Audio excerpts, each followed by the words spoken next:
మా latest videos కోసం మా ఈ తెలుగు న్యూస్ ఛానల్ సబ్స్క్రైబ్ చేసి గంట సింబల్ యాక్టివేట్ చేసుకోండి. రేపు శని త్రయోదశి, ఎంతో శక్తివంతమైన రోజు కాబట్టి ఉప్పుతో ఇలా చేస్తే చాలు 24 గంటల్లో మీ కష్టాలన్నీ కూడా తీరిపోయి కుబేరులవ్వటం ఖాయం. శని త్రయోదశి రోజు ఉప్పుతో ఇలా చేయటం వలన నరదృష్టి మొత్తం కూడా తొలగిపోతుంది, జాతకం మారిపోతుంది, మీరు కోటీశ్వరులుగా మారిపోతారు. వద్దన్న డబ్బు వస్తుంది. ఎంతోమంది ఆర్థిక సమస్యలతో ఇబ్బంది పడిపోతూ ఉంటారు. అలాంటి వారు ఈ శని త్రయోదశి రోజు ఉప్పుతో ఈ చిన్న పరిహారం చేసి చూడండి. 24 గంటల్లో జీవితం అద్భుతంగా మారిపోతుంది. చాలామంది ఎంత కష్టపడ్డా వారి ఇంట్లో డబ్బు అనేది నిలబడదు. అలా నిలబడకపోవడానికి కారణం నరదృష్టి. పక్కన వాళ్ళ కళ్ళు మన సంపాదించిన డబ్బు మీద పడిందంటే అది ఖచ్చితంగా ఇంట్లో నిలవదు. అలాంటి నరదృష్టిని తొలగించుకోవడానికి కూడా ఈ పరిహారం బాగా ఉపయోగపడుతుంది.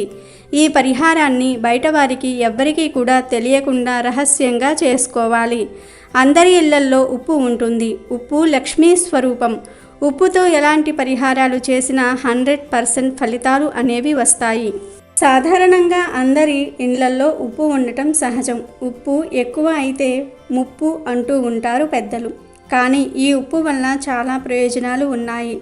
ఉప్పుతో మన ఇంట్లోని నెగిటివ్ ఎనర్జీని సైతం తరిమి కొట్టవచ్చు. అంతేకాదు ఉప్పుతో కొన్ని రకాల పరిహారాలు చేయటం వల్ల చెడు ప్రభావాలు పోతాయి. వాస్తు దోషాలను దూరం చేసుకోవడానికి ఉప్పును ఉపయోగిస్తారు. ఉప్పును పర్యావరణ శుద్ధికి కూడా వాడుతూ ఉంటారు. ఉప్పు చాలా శక్తివంతమైనది కూడా. ఈ ఉప్పుతో శని త్రయోదశి రోజు ఒక చిన్న పరిహారం చేస్తే చాలు 24 గంటల్లో కుబేరులుగా మారిపోతారని పండితులు చెప్తూ ఉన్నారు. మరి శని త్రయోదశి రోజు ఉప్పుతో రహస్యంగా ఏం చెయ్యాలో ఇప్పుడు మనం ఈ వీడియోలో తెలుసుకుందాం. ఫస్ట్ అయితే కామెంట్ బాక్స్లో ఓం శనిదేవాయ నమః అని కామెంట్ చేయండి. అలాగే ఈ వీడియోకి ఒక లైక్ కొట్టి మా ఛానల్ని కూడా సబ్స్క్రైబ్ చేసుకుని మాకు సపోర్ట్ చేయండి. త్రయోదశి శనివారం నాడు వస్తే ఆ రోజును శని త్రయోదశిగా వ్యవహరిస్తూ ఉంటారు. శనివారం శ్రీ మహావిష్ణువునకు చాలా ఇష్టమైన రోజు. అందుకే ఆ రోజు వెంకటేశ్వర స్వామికి మనం పూజలు చేస్తూ ఉంటాం. త్రయోదశి శివుడికి ఇష్టమైన తిథి. క్షీరసాగర మదనం జరిగి అమృతం ఉద్భవించిన తర్వాత అలాహలాన్ని దిగమింగి తన కంఠంలో దాచుకుని లోకాలను కాపాడిన శివుడికి కృతజ్ఞతలు చెప్పడానికి దేవతలందరూ ఆయన వద్దకు వెళ్ళినది ఈ త్రయోదశి తిథి నాడే అని పురాణాల ద్వారా తెలుస్తుంది. అందుకే త్రయోదశి శనివారం నాడు వస్తే శివకేశవులకు అత్యంత ప్రీతిపాత్రమైన దినమని పురాణాలు పేర్కొంటూ ఉన్నాయి. శని జన్మించిన తిథి కూడా త్రయోదశే. అందుకనే శని త్రయోదశికి అంతటి విశిష్టత ఏర్పడింది. ఈ రోజున శనికి ప్రత్యేకమైన పూజలు చేస్తే శని దోషాలైన ఏలినాటి శని, అష్టమ శని తదితర దోషాల నుంచి విముక్తి లభిస్తుందని జ్యోతిష్యులు చెప్తూ ఉన్నారు. ఎల్లకాలం పరిస్థితులన్నీ అనుకూలంగా ఉంటే జీవితంలో మజ ఏముంటుంది? మధ్యలో కష్టాలు వస్తూ ఉంటేనే కదా జీవితపు విలువ తెలుస్తుంది. ఎప్పుడూ సత్కారాలే ఉంటే మదానికి హద్దేముంటుంది? అప్పుడప్పుడు అవమానం ఎదురుపడితే అహంకారం తగ్గిపోతుంది. అలా మనిషికి అప్పుడప్పుడు మొట్టికాయలు వేస్తూ అతని నడవడిని సరిదిద్దే దైవమే శనీశ్వరుడు. జీవులు ప్రాణాలతో ఉన్నప్పుడు వారి పాపాలకు తగిన ప్రాయశ్చిత్తాన్ని కలిగించేవాడు. సూర్య భగవానునికి ఆయన సతీ ఛాయాదేవికి కలిగిన సంతానమే శనిదేవుడు. అందుకే ఆయనను సూర్యపుత్రుడు అని, ఛాయాసుతుడు అని పిలుస్తూ ఉంటారు. శనివారం ఇటు శని భగవానుడికి అటు శ్రీ విష్ణుమూర్తికి ప్రీతిపాత్రమైన రోజు. ఇక త్రయోదశి శివుడికి ఇష్టమైన తిథి. శనివారం త్రయోదశి తిథి కలిసి వస్తే దానిని శని త్రయోదశి అంటారు. అలా స్థితి లయకారకులిద్దరికీ కూడా ఇష్టమైన రోజుగా శని త్రయోదశి స్థిరపడింది. శనిదేవునికి నీలం రంగు, నలుపు రంగు పువ్వులు ప్రీతికరమైనవిగా చెప్పబడుతున్నాయి. శని త్రయోదశి రోజున ఈ పూలతో శనిదేవుణ్ణి పూజించటం వలన ఆయన ప్రసన్నుడవుతాడు. ఎప్పుడైతే ఆయన అనుగ్రహిస్తాడో అప్పుడే శనిదోష నివారణ జరుగుతుంది. సమస్యల నుండి విముక్తి పొందవచ్చు. శని త్రయోదశి రోజు ఉదయాన్నే నవగ్రహ ఆలయానికి వెళ్ళి శనిదేవుడికి దీపం పెట్టి నువ్వుల నూనెతో అభిషేకం చేసి నువ్వులు బెల్లము కలిపి ముద్దలాగా చేసి ప్రసాదంలా పెట్టి హారతి ఇవ్వాలి. ఇలా చేయటం వల్ల శని దోషాలు తొలగిపోతాయి. శనివారం త్రయోదశి తిథి వచ్చిన రోజున శనికి నువ్వుల నూనెతో అభిషేకం చేసిన ఆ స్వామికి ఇష్టమైన నువ్వులు, నల్లటి వస్త్రం వంటివి దానం చేసిన శని ప్రసన్నుడవుతాడని, ఏలినాటి శని, అర్ధాష్టమ శని బాధల నుండి ఉపశమనం లభిస్తుందని భక్తుల ప్రగాఢ విశ్వాసం. ఇక శనిదేవుడికి ఎంతో ఇష్టమైన ఈ శని త్రయోదశి రోజున ఇంట్లోని ఆడవారు పొరపాటున కూడా తోటకూరను అలాగే కాకరకాయను వండకూడదు.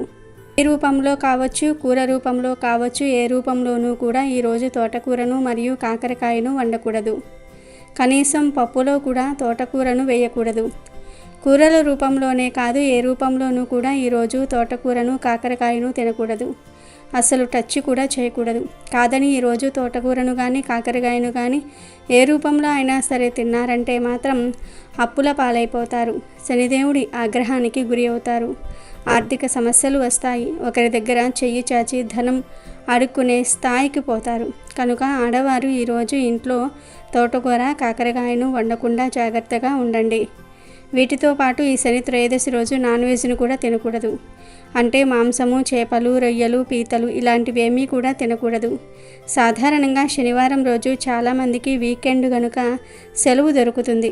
దానితో చాలామంది జాబ్ చేసేవారు శనివారం రోజు ఖాళీగా ఉన్నాం కదా అని టైం దొరికిందని ఆ రోజు చికెన్, మటన్ తెచ్చుకొని వండుకొని తింటూ ఉంటారు.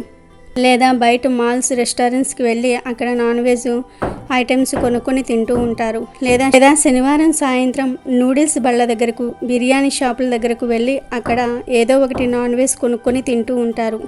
మామూలు శనివారాల్లో ఇలా చేసినా తప్పు లేదు, కానీ ఈ శనివారం రోజు శని త్రయోదశి కలిసి వచ్చింది కనుక ఈరోజు పొరపాటున కూడా అలా చేయకండి. నాన్ వెజ్ తినకండి. కాదని ఈరోజు నాన్ వెజ్ తింటే మహాపాపం తగులుతుంది. శనిదేవుడి ఆగ్రహానికి గురి అవుతారు. నరకానికి పోతారు. చాలా కష్టాలను ఎదుర్కోవలసి వస్తుంది. శనిదేవుడి కష్టానికి గురైతే జీవితం ఎంత అస్తవ్యస్తంగా మారుతుందో మాటల్లో చెప్పలేము. కాబట్టి ఈరోజు ఎవరూ నాన్ వెజ్ తినవద్దు. ఎందుకంటే శనిదేవుడికి మూగ జీవాల మీద ప్రేమ ఎక్కువ. కనీసం ఈ ఒక్కరోజైనా కోడి మాంసాన్ని, మటన్, చేపలను, పీతలను చంపకుండా తినకుండా ఉంటే మీకే మంచిది. కనుక ఈ శని త్రయోదశి రోజున తోటకూర, కాకరకాయ, నాన్ వెజ్ ఈ 3 కూరలను ఎవ్వరూ వండవద్దు, తినవద్దు. కాదని వండినా తిన్నా దేవుడి కోపానికి గురి అవుతారు.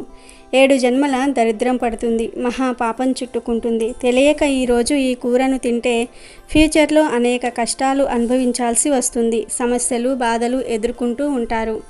ఆర్థిక సమస్యలు ఎదురవుతాయి. చేతిలోని ధనమంతా కూడా ఖర్చు అయిపోతుంది. చేతిలో రూపాయి కూడా మిగలదు. అప్పుల పాలైపోతారు. కనుక అందరూ శని త్రయోదశి రోజు ఈ నియమాలను తప్పకుండా పాటించండి. ఇక శనిదేవుడికి ఎంతో ఇష్టమైన ఈ శని త్రయోదశి రోజున సాయంత్రం 5 నుండి 9 గంటల మధ్యలో ఉప్పుతో రహస్యంగా ఒక పరిహారం చేస్తే 24 గంటల్లో మీ సమస్యలన్నీ కూడా తీరిపోతాయి అని పెద్దలు చెప్తూ ఉన్నారు. అసలు ఏం చేయాలి అంటే ఈరోజు 5 నుండి 9 మధ్యలో ఒక నల్లటి వస్త్రం తీసుకోండి. అందులో 1 స్పూన్ నల్ల నువ్వులు వేయండి. అలాగే 1 స్పూన్ గల్లులుప్పు కూడా వేయండి. గల్లులుప్పు మాత్రమే ఈ పరిహారానికి వేయాలి. సాల్ట్ వేయకూడదు. తర్వాత నువ్వులను, ఉప్పును వస్త్రంతో మూటలాగా కట్టాలి. నల్లదారం సహాయంతో మూటలాగా కట్టుకోవాలి. చిన్న మూటలాగా కట్టిన తర్వాత ఆ మూటను ఒక మట్టి ప్రమిదలో పెట్టండి. ఆ ప్రమిదలో పట్టినంత నువ్వుల నూనె పొయ్యండి. ఆ తర్వాత ఈ ప్రమిదను తీసుకొని ఇంటి మెయిన్ డోర్ దగ్గరకు వచ్చి దిష్టి తీయండి. అంటే గుమ్మం చుట్టూ 11 సార్లు సవ్య దిశలో, 11 సార్లు అపసవ్య దిశలో దిష్టి తీయండి. తర్వాత ప్రమిదను ఇంటిలోనికి కాకుండా ఇంటి బయటకు తెచ్చేసి ఇంటి బయట ఎక్కడైనా సరే నూనెలో నానిన మూటను కాల్చేయండి. కాల్చేసి అలా వదిలివేయండి. అది పూర్తిగా కాలకపోయినా పర్వాలేదు, అలా వదిలేయండి. మరునాడు ఈ ప్రమిదను మిగిలిన అవశేషాలను తీసి చెట్టు మొదట్లో పడేయండి. శని త్రయోదశి రోజు రాత్రికి ఇలా చేస్తే 24 గంటల్లో మీ ఇంటికి ఉన్న దిష్టంతా కూడా పోతుంది. కష్టాలన్నీ కూడా పోతాయి. దోషాలన్నీ కూడా పోతాయి. వద్దన్న ధనం వస్తుంది. ఈ పరిహారానికి ఉన్న ఒకే ఒక్క నియమం ఏమిటంటే ఎవ్వరూ చూడకుండా ఈ పరిహారాన్ని చేసుకోవాలి. అంటే ఇంట్లో వాళ్ళు చూడవచ్చు, కానీ బయటవారు చూడకూడదు. బయటవారికి చెప్పకుండా రహస్యంగా ఈ పరిహారాన్ని చేసుకోవాలి. రాత్రి 6 నుండి 9 మధ్యలో మాత్రమే ఈ పరిహారం చేయాలి. ఈ పరిహారం చేసిన 24 గంటల్లో మీకు ఏదో ఒక పాజిటివ్ మార్పు అయితే మాత్రం వస్తుంది. ఏదో ఒక మంచి జరుగుతుంది. మీ కష్టాల నుండి బయటపడే మార్గం తెలుస్తుంది. అంతేకాదు మీరు సంపాదించిన ధనం వృధాగా ఖర్చవ్వదు, ఇంట్లో నిలుస్తుంది. కాబట్టి ప్రతి ఒక్కరూ కూడా రేపు శని త్రయోదశి రోజు ఉప్పు నల్ల నువ్వులతో ఈ చిన్న పరిహారం చేసుకోండి. మీకు ఉన్న నరఘోషను, ఆర్థిక బాధలను, సమస్యలను అన్నిటినీ కూడా తొలగించుకుని ధన లాభాన్ని పొంది సంతోషంగా జీవించండి. త్రయోదశి నాడు కొన్ని వస్తువులు అస్సలు కొనకూడదు. ఆ వస్తువులు ఏమిటో చూద్దాం. ఈరోజు చెక్కతో చేసిన ఫర్నిచర్ అస్సలు కొనకూడదు. అలాగే వంకాయలు, నల్ల మిరియాలు ఈరోజు కొనకూడదు. ఇలా చేస్తే శనిదేవుని అనుగ్రహంతో సమస్యలు వచ్చి పడతాయి. ఇంట్లోని సంపద హరించుకుపోతుంది. ముఖ్యంగా ఉప్పును ఎవరికీ కూడా దానం ఇవ్వరు. కానీ శని త్రయోదశి రోజు ఉప్పుని ఎవరికైనా సరే దానం ఇవ్వవచ్చు. ఇలా చేస్తే సమస్యలన్నీ కూడా తొలగిపోతాయి. కానీ శని త్రయోదశి రోజు ఎట్టి పరిస్థితుల్లోనూ ఉప్పును కొనకూడదు. ఇలా శని త్రయోదశి రోజు ఉప్పును కొంటే ఆర్థిక సమస్యలు వస్తాయి. అలాగే ఈరోజు కొత్త వాహనాలను అస్సలు కొనకూడదు. ఇనుప వస్తువులు కొనకూడదు. కొంటే ప్రమాదాల బారిన పడతారు. చాలామంది తెలియక ఫ్యాన్సీ షాపుల్లో హెయిర్ పిన్లు, పిన్నీసులు కొంటూ ఉంటారు, వారం తిది చూసుకోకుండా. ఒక్కసారి గమనించండి. శని త్రయోదశి రోజు మినప్పప్పు, వంట నూనె కూడా కొనకూడదు. కానీ వీటిని ఈరోజు దానం చేస్తే చాలా మంచిది. ఈరోజు కాకులకు అన్నం పెడితే శనిదేవుడు చాలా సంతోషిస్తాడు. ఇక ఈరోజు ఆవాలు, ఆవ నూనెను పొరపాటును కూడా కొనకూడదు, తినకూడదు కూడా. కానీ పేదలకు దానం చేస్తే చాలా మంచిది. ఇక ఈరోజు ఆవ నూనెను లేదా నువ్వుల నూనెను శని విగ్రహంపై పోసి అభిషేకం చేస్తే చాలా మంచిది. ఇక శని త్రయోదశి రోజు పరుషంగా మాట్లాడకూడదు. మన నోటితో అనకూడని మాటలు అనకుండా ఉంటే చాలా మంచిది. ఎందుకంటే ఈరోజు ఎవరైతే అనకూడని మాటలు అని ఇతరులను బాధ పెడతారో వారు శనిదేవుని ఆగ్రహానికి గురై అష్ట కష్టాల పాలవుతారు. అందుకే శని త్రయోదశి రోజు అవసరానికి తగ్గట్టు తక్కువగా మాట్లాడుకోవటం చాలా మంచిది. ఈరోజు ఎవరితో కూడా వాదనకు దిగకూడదు. అది పరమ దరిద్రం. శనిదేవుని ఆగ్రహానికి గురి అవుతారు. ఈరోజు ఎవరైతే వారి తల్లిదండ్రులకు పాదాభి నమస్కారం చేసుకుంటారో వారికి శనిదేవుడు ఉత్తమ ఫలితాలను కలగజేస్తాడు. అలాగే ఈరోజు అనాథ ఆశ్రమాల్లో, వృద్ధాశ్రమాల్లో దానాలు చేస్తే శని చాలా సంతోషిస్తాడు. కార్మికులకు, పేద రైతులకు ఏదో ఒక సహాయం చేస్తే శనిదేవుడు సంతోషించి సకల శుభాలను కలగజేస్తాడు. ఆ శనిదేవుడికి ఎంతో ఇష్టమైన ఈ శని త్రయోదశి రోజు ఒక ప్రత్యేకమైన చెట్టును తాకితే చాలు, 1 గంటలో మీ ఒంట్లోని నెగిటివ్ ఎనర్జీ అంతా కూడా పోయి రాజయోగం పడుతుందని పెద్దలు చెప్తూ ఉన్నారు. మరి ఆ చెట్టు ఏమిటి అంటే రావి చెట్టు. శని త్రయోదశి రోజు మీకు దగ్గరలో రావి చెట్టు ఎక్కడ ఉంటే అక్కడకు వెళ్ళి ఆ చెట్టును తాకితే చాలు, శని అనుగ్రహంతో అష్టైశ్వర్యాలు సిద్ధిస్తాయి. ఈరోజు మీకు ఎక్కడా రావి చెట్టు కనిపించినా ఆ చెట్టుకు చెంబుతో నీళ్లు పోసి తర్వాత చెట్టుకు నమస్కారం చేసుకొని 21 సార్లు ఆ చెట్టును తాకండి. అలా తాకేటప్పుడు మీ కోరికను చెప్పుకోండి. ఇలా రావి చెట్టును తాకిన తర్వాత కాసేపు ఆ చెట్టు క్రింద కూర్చోండి. అంటే ఒక 5 నిమిషాలు అలా ప్రశాంతంగా చెట్టు కింద కూర్చోండి. ఆ తర్వాత ఇంటికి వెళ్ళండి. ఇదంతా చేయలేకపోతే కనీసం రావి చెట్టును 21 సార్లు తాకండి చాలు. ఈరోజు రావి చెట్టును తాకితే శని దోషాలు పోతాయి. ఆ రావి చెట్టులోని అద్భుత శక్తులు మీలోనికి ప్రవేశిస్తాయి. మీ ఒంట్లోని రోగాలు, నెగిటివ్ ఎనర్జీ పోతుంది. మీ శరీరంలోని అలసట, నీరసము పోతాయి. 1 గంటలోనే మీ ఒంట్లోని చెడు శక్తులన్నీ కూడా పోతాయి. మంచి పాజిటివ్ ఎనర్జీ వస్తుంది. మీ కష్టాలు, బాధలు పోయి రాజయోగం పడుతుంది. రావణాసురుని చెరలో ఉన్న సీతమ్మ రావి చెట్టు నీడనే ఉండేది. సీతమ్మకు ఆశ్రయమిచ్చిన రావి చెట్టు అంటే హనుమంతునికి ఎంతో ఇష్టమని రామాయణం తెలుపుతుంది. రావి చెట్టును పూజించటం వలన శని బాధలు తొలగుతాయి, సంతాన ప్రాప్తి కలుగుతుంది, వివాహ సమస్యలు తీరుతాయి, లక్ష్మీ కటాక్షం కలుగుతుంది. ఇన్ని విశిష్టతలు కలిగిన రావి చెట్టును మీరు కూడా శని త్రయోదశి రోజు ముట్టుకొని శుభ ఫలితాలను పొంది సంతోషంగా జీవించండి. ఓ వ్యక్తి పూర్వజన్మలో చేసిన కర్మల ఫలితాలనే ఈ జన్మలో అనుభవిస్తాడు. అందుకే ప్రతి వ్యక్తి తన మహర్దశ, అంతర్దశలను తెలుసుకోవాల్సిన అవసరం ఉంది. జీవితంలో ఎదురయ్యే చేదు అనుభవాల నుంచి తప్పించుకోవడానికి ఇది చాలా అవసరం. శని మంచి దృష్టితో ఉంటే జీవితం ఆనందమయమవుతుంది. అదే శనిదేవుడు వక్ర దృష్టి పడిందంటే అంతే సంగతులు. ఆయన అనుగ్రహం ఉంటే రాజ్యాలేలే చక్రవర్తులు అవుతారు, లేదా అనేక ఇబ్బందుల పాలవుతారు. చెడు కార్యాల్లో నిమగ్నమైన వారినే శనీశ్వరుడు పీడిస్తూ ఉంటాడు. ఎంత దైవాంశ సంభూతులైన వారి వారి కర్మలను అనుసరించి ఫలితాలను అనుభవించి తీరాలి. చెడు కార్యాలకు పాల్పడిన వారికి శనిదేవుడు తప్పనిసరిగా శిక్ష విధిస్తాడు. పురాణాల ప్రకారం సూర్య భగవానుడు కర్మలకు సాక్షి అయితే శనిదేవుడు వాటి ఫలితాలను నిర్దేశిస్తాడు. ఆయా ఫలితాలను మాతృగర్భం నుండి వెలువడిన మరుక్షణం నుంచి అనుభవించటం మొదలవుతుంది. మంచి కార్యాలు చేసిన వారికి శనిదేవుడు చల్లగా చూసి అద్భుతమైన జీవితం ప్రసాదిస్తాడు. ఇది అర్థం చేసుకొని వారు శని భగవానుని క్రూరాత్మునిగా భావిస్తూ ఉంటారు. ఇది కేవలం మూర్ఖత్వం. శనిదేవుడికి భయపడటం అవివేకం. ఆయన మానవ కర్మలకు ప్రతిఫలాన్నిచ్చే దైవం. అలుపు సొలుపు లేకుండా బిజీగా ఉండే లైఫ్లో కొంచెం సమయాన్ని సత్కార్యాలకు కేటాయించాలి. నిజాయితీగా జీవించాలి. శనిదేవుడికి జీవరాశులపై కర్మల ఫలితాలను ఇచ్చే వరప్రదాదినిగా బాధ్యతలు ఉన్నాయి. ఆయన తన బాధ్యతలను నిజాయితీగా ఖచ్చితత్వంతో సమవర్తిగా నిర్వహిస్తూ ఉంటాడు. ఇందులో ఎటువంటి పక్షపాత బుద్ధి లేదు. దీనికోసం ఆయనను పూజించాలే కానీ భయపడకూడదు. ప్రకృతి నియమాలను అనుసరించి ఏ జీవైనా సరే తన వంశ పారంపర్య లక్షణాలను వదులుకోడు. శనిదేవుడు మంచి మార్గంలో నడిచే మానవులకు సేవకుడిలాగా, ముక్తి ధామానికి కొనిపోయే మార్గదర్శిలాగా కూడా పనిచేస్తూ ఉంటాడు. శనిదేవుని అనుగ్రహం పొందడానికి ఎన్నో మార్గాలున్నాయి. ముఖ్యంగా ఓర్పు సహనం కలిగి ఉండటం ప్రధానం. అవినీతి అపసవ్య మార్గాలలో పనులు సాధించుకోవాలనుకునేవారు, ధనార్జన చేసేవారు తొలుత విజయం పొందగలిగిన చివరకు దక్కించుకునేది అశాంతినే. తాత్కాలిక విజయాలు సాధించిన వారు శనిదేవుని కోర్టులో తప్పక శిక్ష అనేది అనుభవిస్తూ ఉంటారు. మానవులు తాము చేసిన ప్రతి దుష్కర్మకు జవాబు చెప్పి తీరాల్సిందే. అక్కడ ఏ దేవుడు శనీశ్వరుడి బారి నుంచి తప్పించుకోలేరు. ఆయన ఒక్కసారి తీర్పు ప్రకటిస్తే దానికి తిరుగులేదు. త్రిమూర్తులలో ఎవ్వరూ దానిని సరిచేయలేరు, కనీసం అడ్డుకోలేరు. ఆయన ముందు మంచి పనులు, ప్రార్థనలు, భక్తియుతులు తప్ప ఏమీ చేయకూడదు.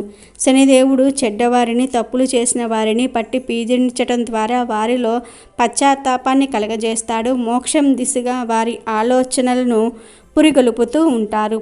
గర్వంతో విర్రవీగే వారిని నేలకు దించుతాడు. శనీశ్వరుడు మానవులలోని మాలిన్యాన్ని కడిగివేస్తాడు.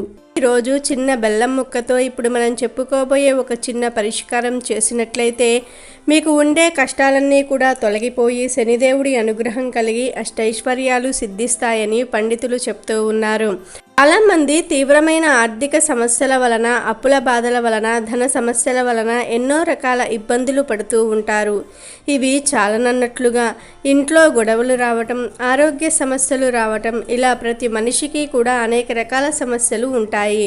ఇటువంటి ఏ సమస్యలు ఉన్నవారైనా సరే రేపు ఈ చిన్న పనిని చేశారంటే మీ జీవితం అనేది తప్పక మారిపోతుంది. అన్ని రకాల సమస్యలు కూడా సులభంగా తొలగిపోయే చక్కటి అవకాశం ఉంది. కష్టాల నుండి మీరు సులభంగా బయటపడతారు.